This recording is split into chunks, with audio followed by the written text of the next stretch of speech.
Hello everyone, Earl Henderson, Primordial Defense. Thank you for watching. I have another Monday quarterback video for you. I'm going to play this video and talk about things that are going on to better explain what's going on and talk about things that I think that are being done right and or done wrong. This video comes from New Jersey, and New Jersey does things a little bit different when it comes to release of these type of videos. Individual agencies in New Jersey, to my knowledge, do not release these videos. Instead, all of that is done through the Attorney General's office. Back in 2019, they had enacted new laws that the Attorney General's office would investigate all fatal encounters involving police, and that they would make public materials from those incidents available to the public for the sake of transparency. So there is no spokesperson from the agency talking about what's going on or anything like that. When the Attorney General's office releases this, it's in the form of just raw footage. There is no one explaining what's going on. The footage is redacted in some ways, but it's just the raw footage. So here is the press release that's related to these videos. The Attorney General's office today released video footage from 3 body-worn cameras related to a fatal police-involved shooting that occurred on April 12, 2022 in Edison, New Jersey. The deceased has been identified as Merrill Rambarose, 49, of Edison. The officers who fired their service weapons at him have been identified as Officer Daniel Bradley and Officer Joseph Elkumos of the Edison Police Department. The fatal shooting remains under investigation by the Public Integrity and Accountability. According to preliminary investigation, uniformed officers of the Edison Police Department responded to a 911 call made shortly after 3:45 p.m. reporting a male threatening an individual with an axe on Judson Street in Edison, New Jersey. When officers arrived, they attempted to speak to Mr. Rambarose on his balcony. Mr. Rambarose then went inside his apartment and emerged moments later armed with a short-handled axe. Officers ordered him to back up and drop the weapon. He did not comply with the officers' commands and instead charged towards the officers with the axe in his hand.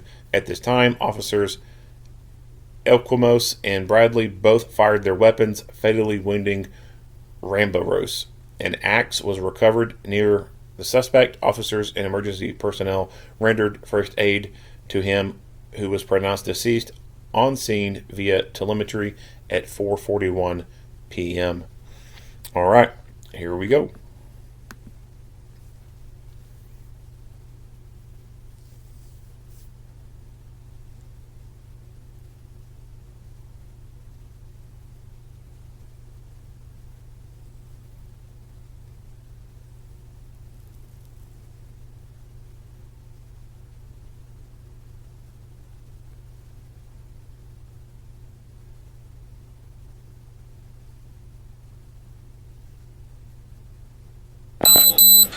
How old are you? She's 13. She's 13. Everybody out of the house. So what happened? She was outside. She smoked a cigarette in the backyard.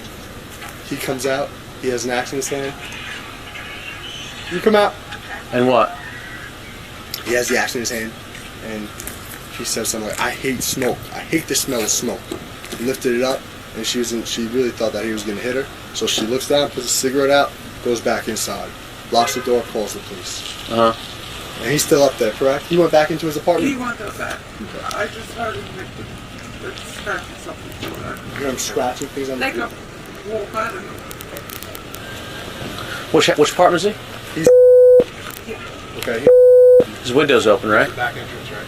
Yeah, that's what it was. Upstairs, right? Upstairs? You know this is, right? Yeah. All right, you want to try to make contact with him? What do you think? Do we have a telephone number for him? Let me get my phone. See what we can do. What?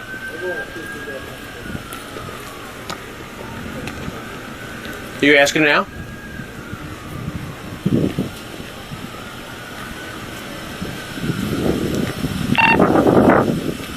Bradley, let me know when you guys are back there.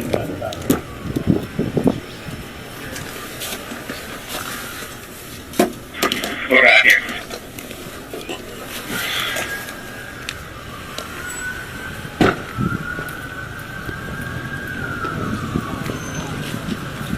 What do they say? They have a telephone number for him? This the same guy that had the standoff with. He's not gonna. That guy's gonna be cooperative. Well, no, he was cool last time after they got him. But they sat on his house like 3 hours, dude. Yeah, but Oh, he's on the back balcony. he's on the balcony. You want me to stay here? Yeah. Yeah, he's on the balcony. All right, I'm heading back to you now.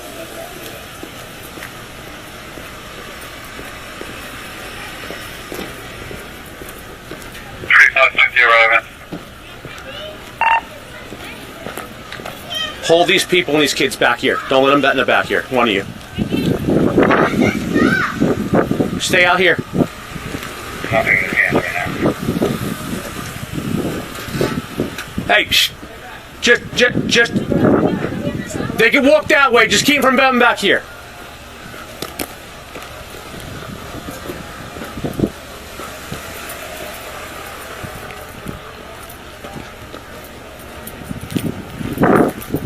Sir, you want Merrill?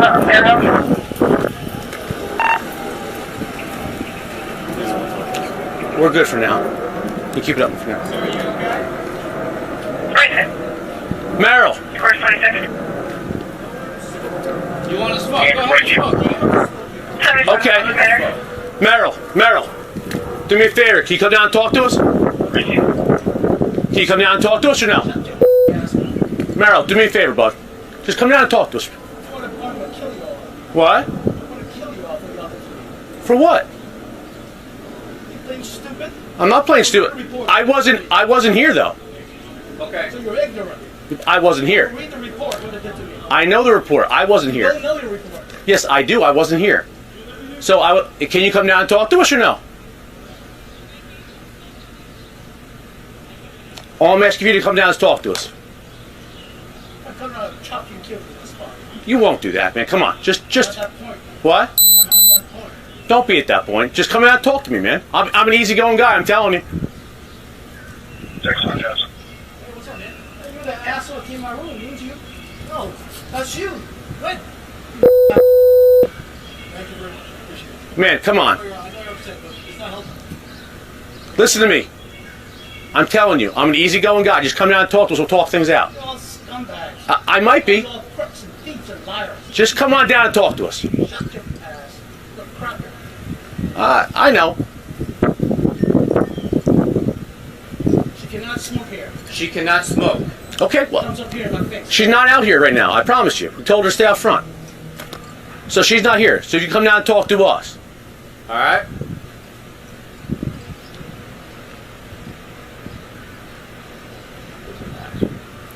Yeah. You gonna come down? Back away. Okay, back up, back up. Kirsch. He just went inside. See if he comes back out. So I will say that so far at this point, it does not appear to me that anyone has a rifle out. This is a type of call where a rifle is needed. This is a high-risk call. Someone is armed with a deadly physical weapon, have threatened people with that deadly physical weapon. Anytime that there is an increased possibility for a deadly force weapon to be encountered or used, long guns need to be coming out because those are the preferred tools to be able to stop threats.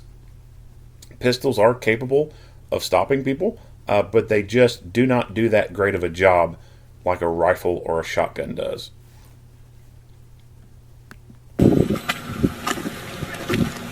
Take cover, Chang. Take some cover, Chang. 6 headquarters, hold the air.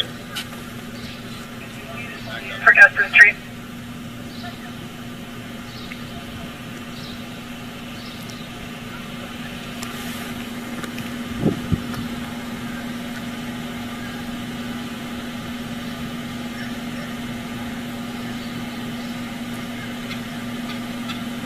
Is anybody up front with Kirsch?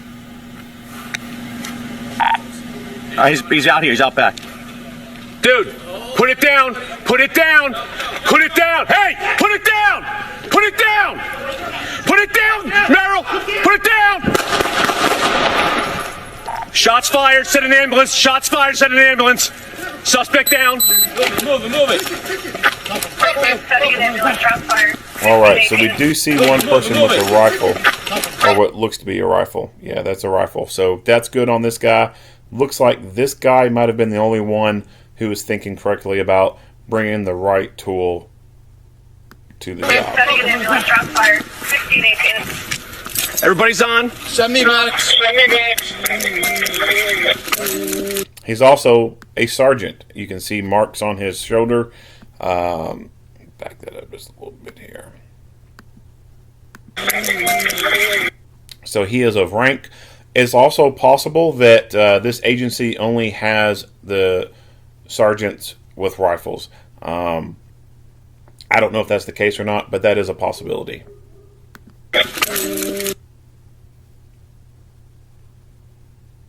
Officers are home. More suspects. Multiple gunshot wounds. Multiple gunshot wounds. Officers are a suspect down. I got gloves. Get on my side. We need a chest seal. Anybody got a bag of chest seal? Chest seal? Put pressure on his chest. Put pressure on his chest. They've cuffed him up. That's a standard practice, and then it's something that should be done.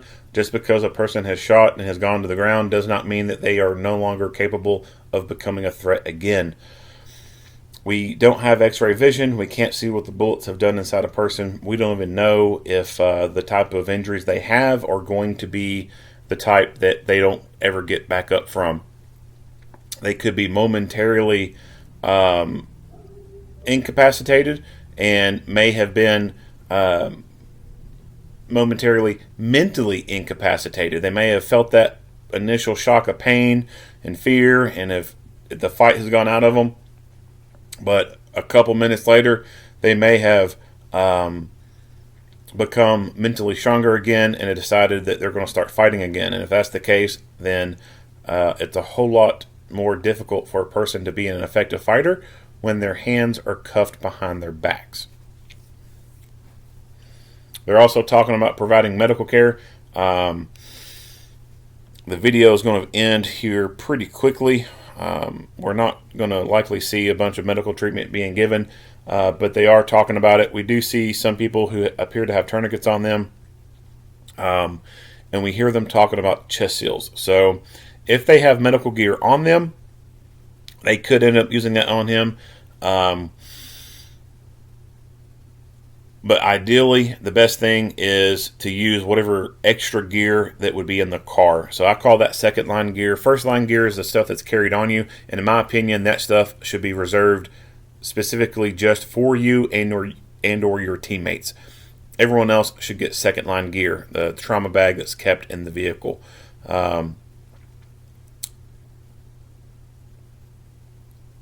Agencies are different. Some agencies will provide good blowout kits into the vehicles. Others at a bare minimum standard because they want to meet some type of standard for accreditation purposes, or it's part of their insurance purposes, whatever. They may provide only just a basic first aid kit in the vehicle, and that's not going to have the stuff that you need in it. It's going to have Band-Aids and stuff like that. Band-Aids are not good to treat bullet holes in people. You need better equipment than that. Pressure on his chest. Put pressure on his chest. Get a chest seal. Get a chest seal. All right, that's it on this video. I didn't get to see a whole lot from this one, but the next two videos we will see more, so we'll get into those videos. All right, so let's play the other video here.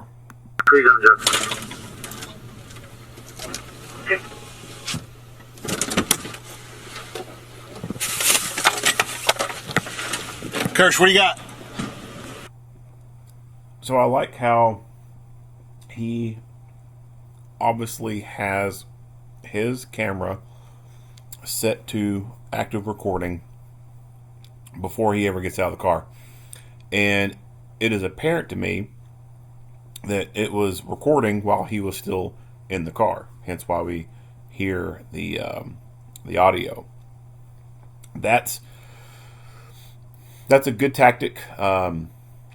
I think that before you ever get out of the car, And before you ever turn onto the street that you're supposed to be at, go ahead and activate that camera. That way, it's already starting to record, and if you, for whatever reason, take contact as soon as you pull on that street, or as soon as you pull up outside the place, or boom, you get out, something pops off, whatever, the camera is already recording. And if you happen to forget about that camera and don't ever reach down to turn it on, then you're covered because it's already recording. There's been some people who, in the heat of the moment, forgot all about the damn thing, and they missed out on being able to capture good video evidence. Good video evidence that could help exonerate them or prevent rumors. So before you ever get out of the car, that camera needs to be recording, and preferably before you ever pull up to the scene, hit record. In there? He's up where?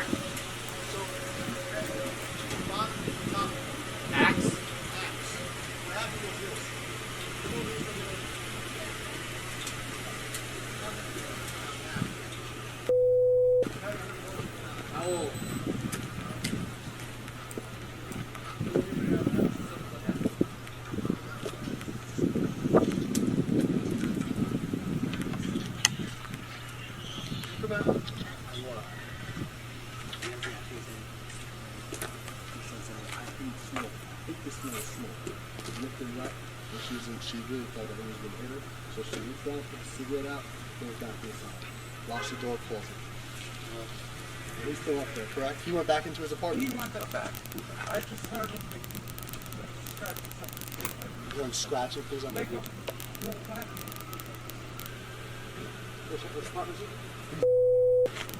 okay, he's right.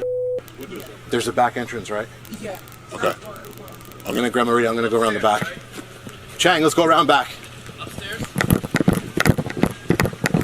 Upstairs? Yeah. Where you going, hon, buddy? Hey, bud, can you go across over here? Where do you gotta go, buddy? Over here? Can you go over here for me? You got to go this way? Can you go over there? Yeah, go Thanks. over that way, guys.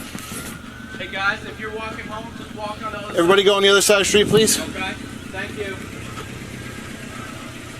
Buddy, where are you going? Okay, back up safely and go ahead. Okay, your radio on you? Yeah. I threw my stuff's all over the place because I ran out. Back in. We should have Hutch come here with a car. Yeah. Hutch.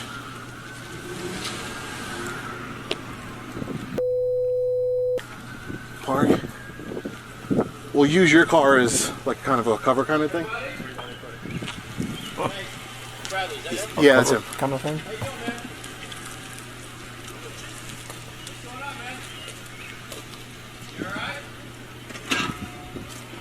Let him know we got him out back on the balcony.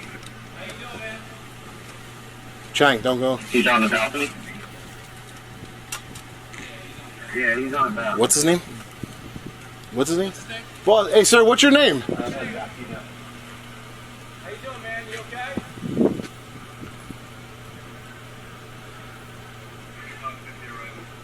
You can talk to us, man. It's all right. We're harmless. We just want to talk to you. That's all, man. I've never met you before. You got to give me a chance here. You got a what? A what?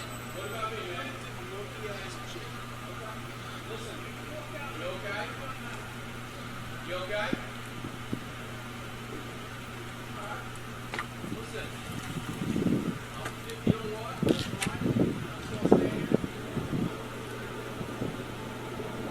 You were there, He doesn't want to talk to us. So they were inside. Argument ensued over smoke. He grabbed an axe, swung it. She ran out. Was in the house. We got out in front with the now too. This is the one. Remember last time with the screwdriver? And then that 7-Eleven with the knife. He tried to stab one, and then we. And then over here too, there was the standoff with the knife. It was on our side.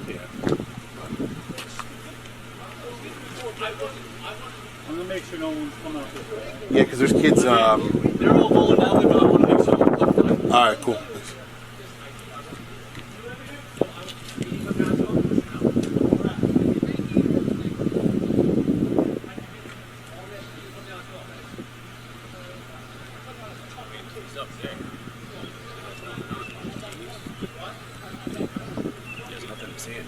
Yeah. Unless it's on the floor somewhere there, but if not, I can't see.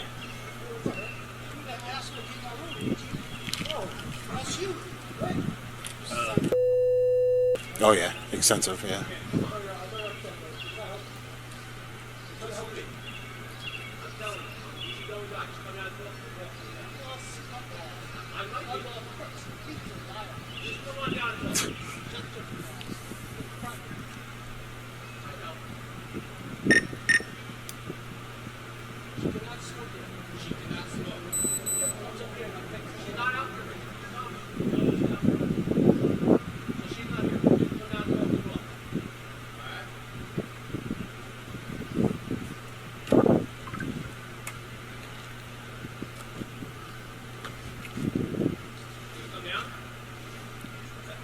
Is there someone out front? Kirsch is it?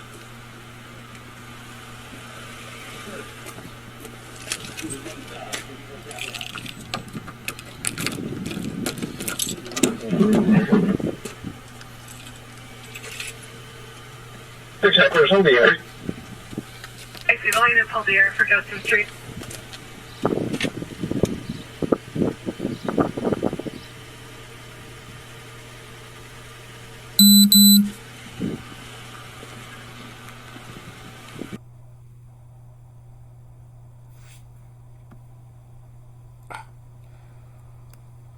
This damn internet connection today.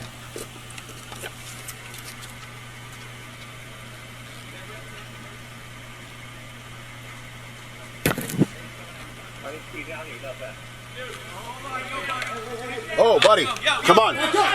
Dude, seriously, put it down. Put the weapon down. Put the weapon down. Put it down. Put it down.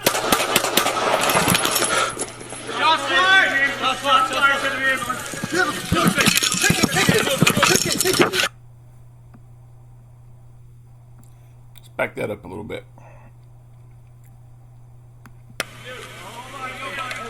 Oh, buddy, come on. Dude, seriously, put it down. Put the weapon down. Put the weapon. So this is not a good two-handed grip that he has on the pistol. The preferred two-handed grip is, of course, the thumbs forward grip. But I believe that he does make contact with the guy with his rounds. But I'm not obviously sure of that.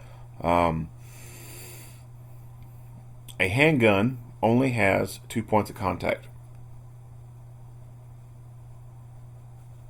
Your dominant hand and your non-dominant hand. That's the only place. The only way for you to help minimize the most amount of movement possible in that gun, unless you attach a shoulder stock device to it. That's the only other way to get another point of contact on that pistol. You can, of course, brace your arms on a surface like a table or a hood, something like that, to help further stabilize it. But absent of that, the only points of contact is on the grip of the gun, and it's with your two hands. When you shoot one-handed, or you do not have a proper two-handed grip, you cannot stabilize that gun as good as you can when you have a good two-handed grip. So that's going to decrease your overall accuracy.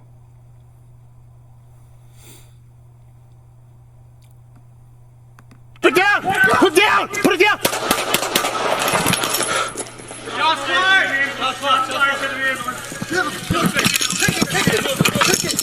Cuff him. Get him on his back. Everybody's on. 70 medics. All right. So they go ahead and cuff him up after he's been shot. That is a standard thing to be done. Anytime there's a violent encounter like that, someone's trying to murder someone, whatever. Once they've been shot, they get handcuffed, because you never know if that person's going to be able to get back up. You cannot see inside the person. You don't have X-ray vision. You do not know exactly what those bullets did, and bullets are unpredictable. They can hit bone, ricochet, change trajectory, and you may think that because you see a hole over the front of their chest where the heart would be, you would think that the round went in and hit the heart, when in reality it could have deflected off the rib cage and traveled down into the abdominal area.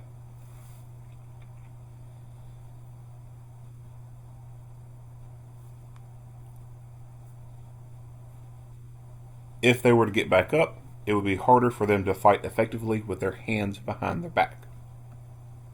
Get the shirt out. Get the shirt out. Apply pressure. Apply pressure. Okay. Get him on the side. Gloves. Get him on the side. Get him gloves. Get him on the side. Get him on the side. We need a chest seal. Anybody got a bag of chest seal? Chest seal? Pressure. Put pressure on his chest. Put pressure on his chest. Put pressure on his chest. Put pressure on his chest. Get a chest seal. Get a chest seal, somebody. Go to the core, get a chest seal.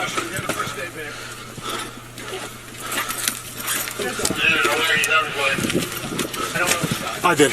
You did? It was me. You okay? Yeah, I'm good. All right. I want you. You shot one right here. You shot one. We need a. You two come with me. We need a. Come on, Merrill. Come AED. on, buddy. We need AED. We need AED.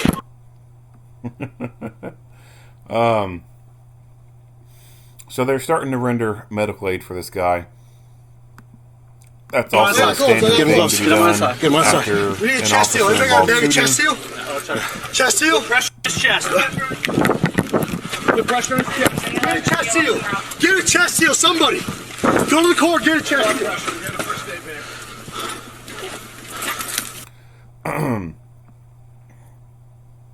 medical gear. So you should have medical gear on you. That's your first line gear, but that should be intended to be used for you and only you or your partners.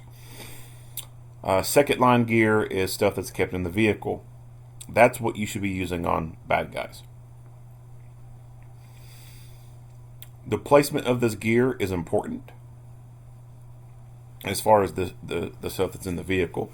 There should be a standard operating procedure or an SOG, TTP, whatever you call it, that mandates where precisely a trauma kit is kept in a vehicle. And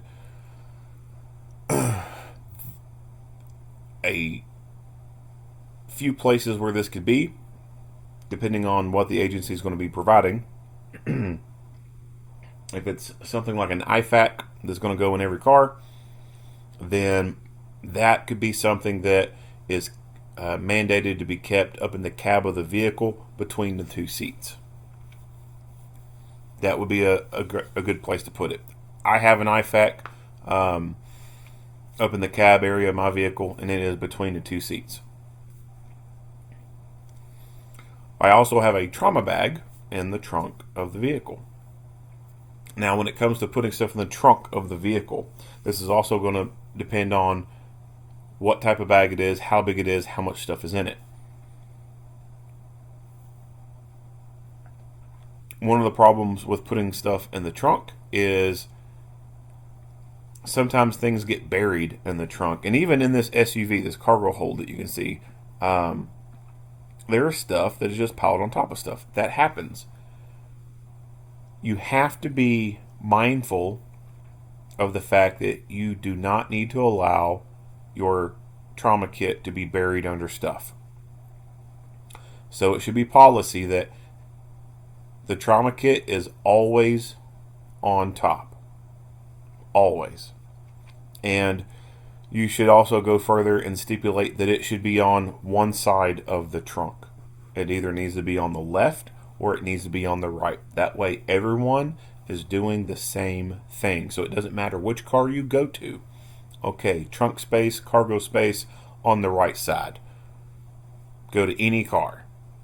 Patrol car, a sergeant's car, a captain's car, the fucking chief's car. Doesn't matter whose car you go to. It's set up the same way.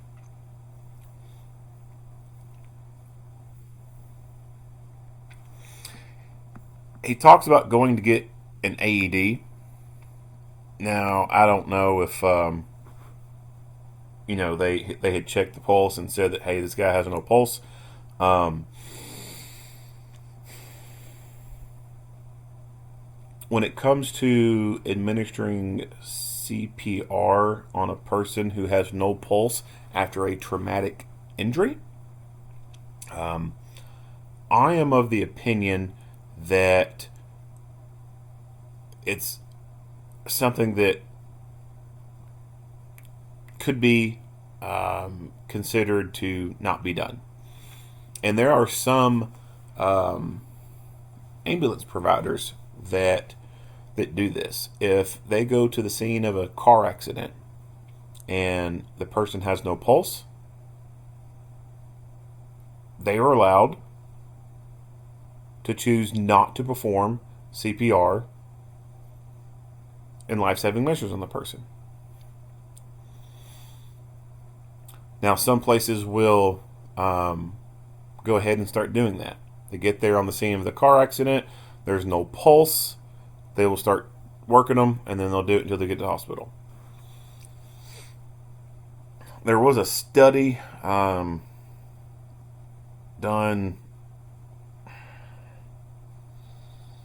It was done several years ago.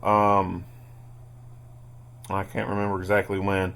And I had actually brought it up not long ago.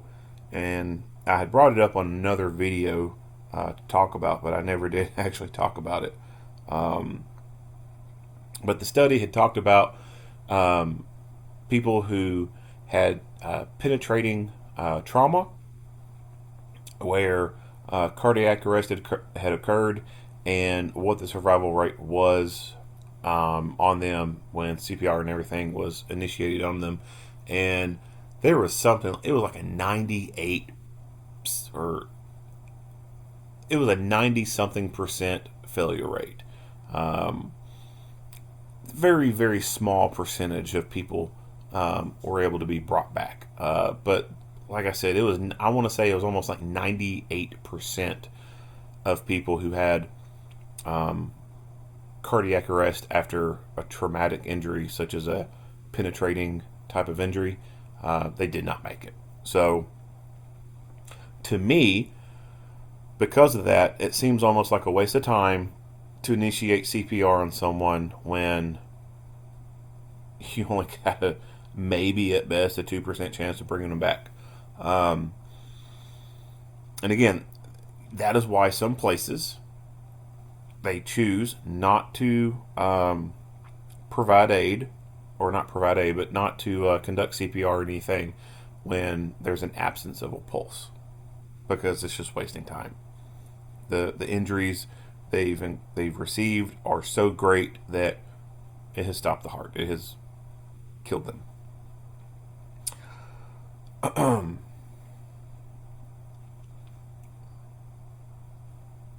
Now, when you look at CPR AED training from entities like American Red Cross, American Heart Association, in that curriculum, it talks about when you can stop CPR or when you don't provide CPR. And when you don't provide CPR to anyone is in cases of obvious death, such as a decapitation, their body's cut in half,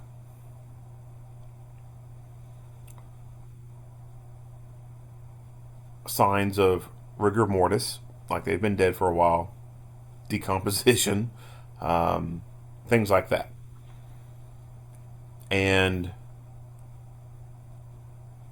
if the scene is unsafe, then of course, you don't remain on scene if it's unsafe to provide CPR. And if you have become physically fatigued to the point you can no longer continue giving CPR. Those are generally the accepted reasonings for, under those companies' curriculum, to not provide CPR, or if you have started, to stop. They don't say, well, if a person's been in a car wreck, they've had a traumatic injury and they stopped the heart, don't give CPR. So it goes to court, and if they bring up what the training that person has had, they've had American Red Cross, and if American Red Cross doesn't say anything like that in there, it only says if the person's decapitated, cut in half, rigor mortis, decomp, whatever. Those are the only times that you don't provide any aid. Any other time, you provide aid, you provide CPR. So if it doesn't say it in there, then that could be a litigation issue.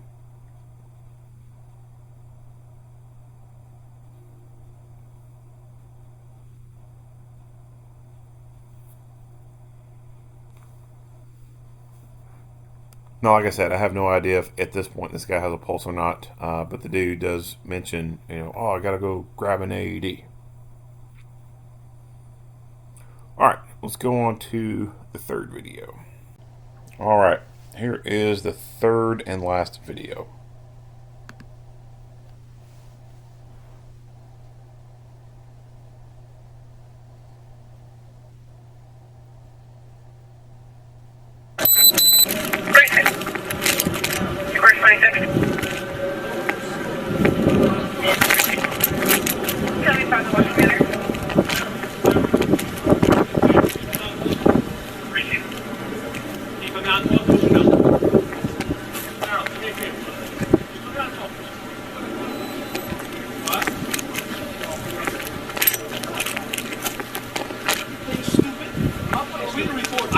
I wasn't here.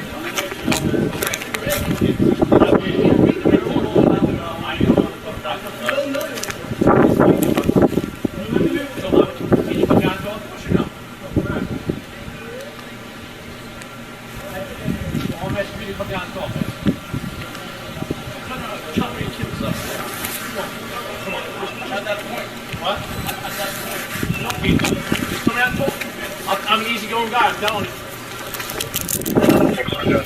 Hey, what's up, man? You're the asshole in my room, ain't you? No. That's you. When? You son. Thank you very much. I appreciate it, man. I know you're upset, but it's not helping us, man. We're trying to help you. I'm telling you, I'm the easygoing guy. Just come down and talk and talk things out. Scumbag. I might be. All those crooks and thieves and liars. Just come on down and talk. Shut the cracker. I know. She cannot smoke here. She cannot smoke. Okay, comes up here in my face. She's not out here right now. I promise you. I told her to stay out front. So she's not here. So you come down and talk to us. All right?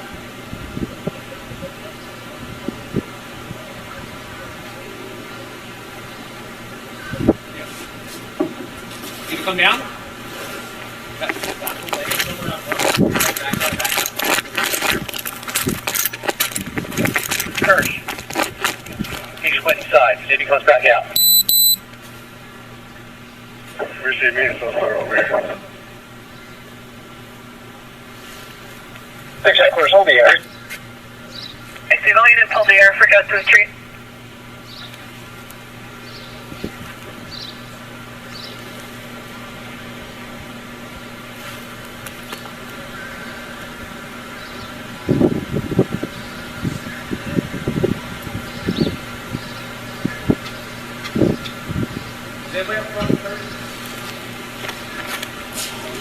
Hey, he's coming out. Get down yourself, man. Dude, hold on. Hey, get Yo. back up! Back up! You're getting shot! Back up! Shots fired! Shots fired, send an ambulance. Suspect down. ticket. Cuff him. Cuff him on his back. Everybody's on. Send me medics. Alright. Officers are code 4. Suspects hit. Send me medics. Get the shirt out. Apply pressure. Apply pressure. I got gloves. We need a chest seal. Anybody got a bag of chest seal? No. Chest seal? Put pressure on his chest. Pressure on his chest. Put pressure on his chest. Put pressure on his chest. Get a chest seal. Get a chest seal. Somebody. Get a chest seal. Yes. Relax. I shot one. Okay. And he shot one. And he shot one right here. You shot one? Yeah. That's all right. You two come with me. We need a... Buddy, hang in there. Hang in there. Come on. Merrill, come on, buddy. Somebody check his pulse. Merrill, come check on. his pulse. Get a chest seal. Quick clock. Hold on, I'm gonna rip his shirt off. Go ahead. Merrill, put it on. Lift it up. Get the seal. Get the seal. Test your coughing up first. Take it easy. Take it easy first. Take it easy. Relax. Relax. Push on that. Push on that. Yeah, just whatever. That's fine. Apply. Keep applying. Yep. All right. So let's back this up to the shooting portion.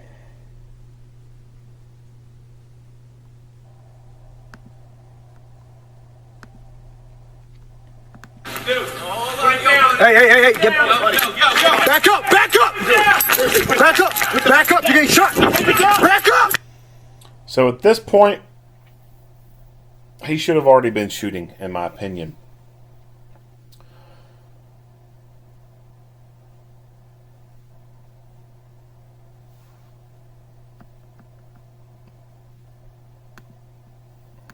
Back up! You're getting shot! You have to establish a line in the sand. If this person gets to this point, press trigger.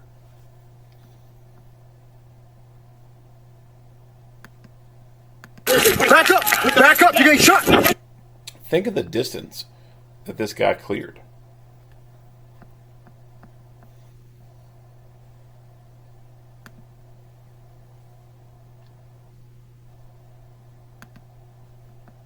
And how quickly. Hey, get... So he comes up there.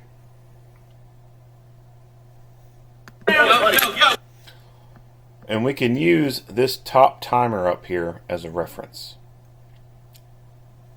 So this is military time right here. So this is 2017 hours. That's 8:17 p.m.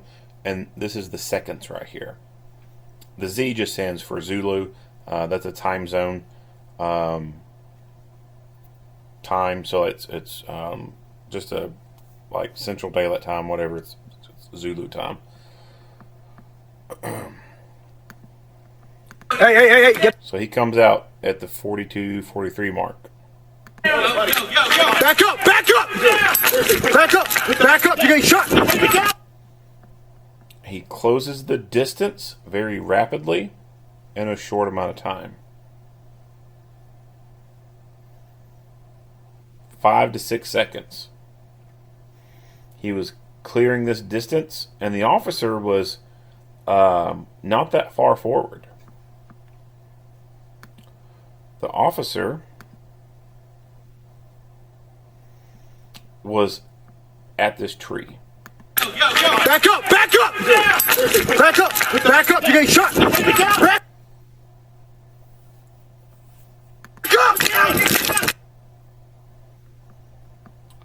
Big hatchet. Real big.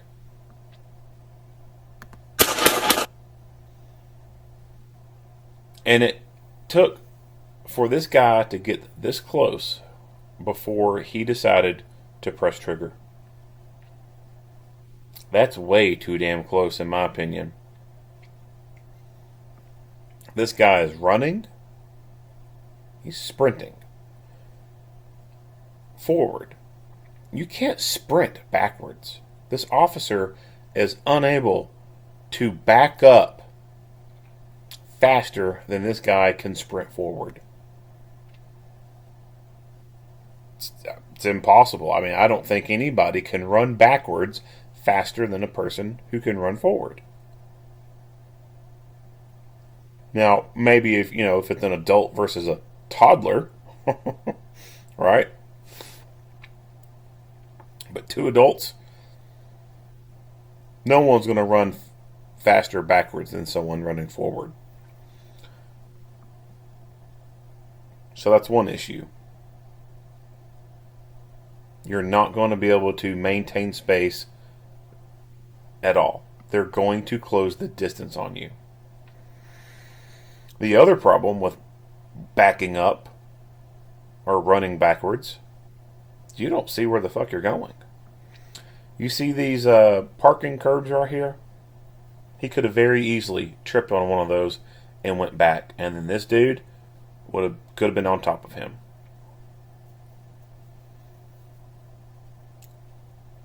The officer could have chose to simply turn around and sprint away from the guy. Or he could have chose to shoot the guy a lot sooner than what he did.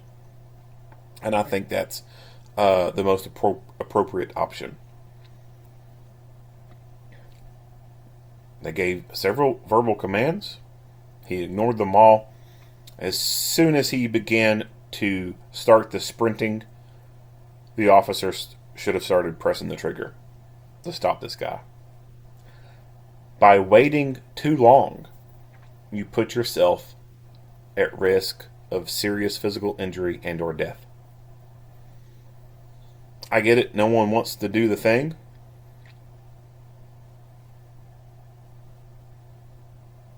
But it's you or them.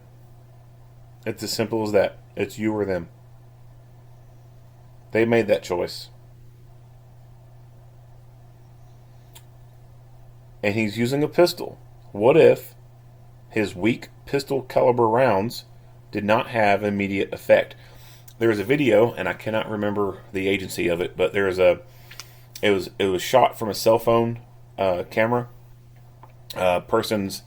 It's on a roadway. There's a line of vehicles. The person inside the car is pointing the camera out through the windshield, and you see a deputy walking backwards, and then there's a guy walking towards him, aggressive and hostile. I think he has something in his hand. I'm not sure, but you hear the deputy start shooting, and you can see the shots being fired. So pop, pop, pop, pop, pop, pop, pop, pop, pop, pop, and the guy keeps fucking walking towards him. You see his face kind of contort and grimace, and he's kind of like doing this growling kind of look on his face. But that dude takes several steps forward while getting fucking lit up in the chest. That's a hell of a video to see. What if something like that had happened here? He goes pop, pop, pop, pop, pop, pop, pop, and the guy does not instantaneously go down, and instead keeps fucking walking towards him like something out of a movie. Like something out of a fucking zombie movie where you just keep shooting them in the chest and they don't fucking go down. He definitely could have closed that gap on that officer and swung that hatchet. Best case scenario is he swings it, he hits the officer in the arm. Worst case scenario, hits the officer in the skull, splits his wig.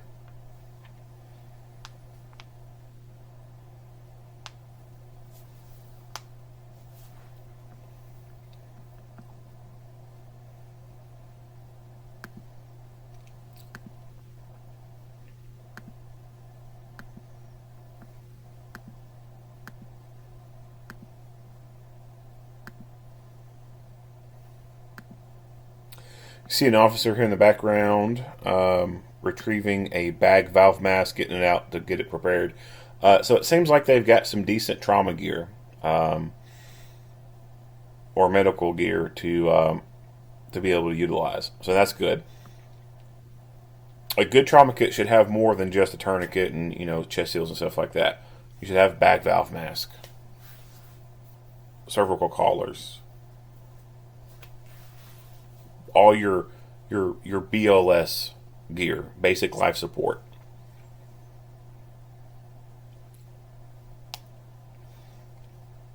Having the equipment is one thing, knowledge is the other.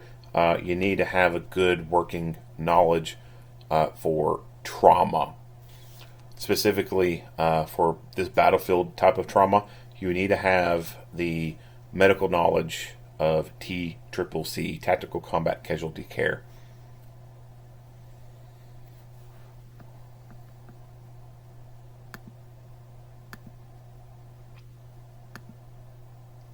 Alright, that's it. If you like what you hear and see, go ahead and give me a like and a share. If you haven't already, hit the subscribe button and stay tuned for more Monday quarterback videos. Earl Henderson, Primordial Defense. Thank you for watching.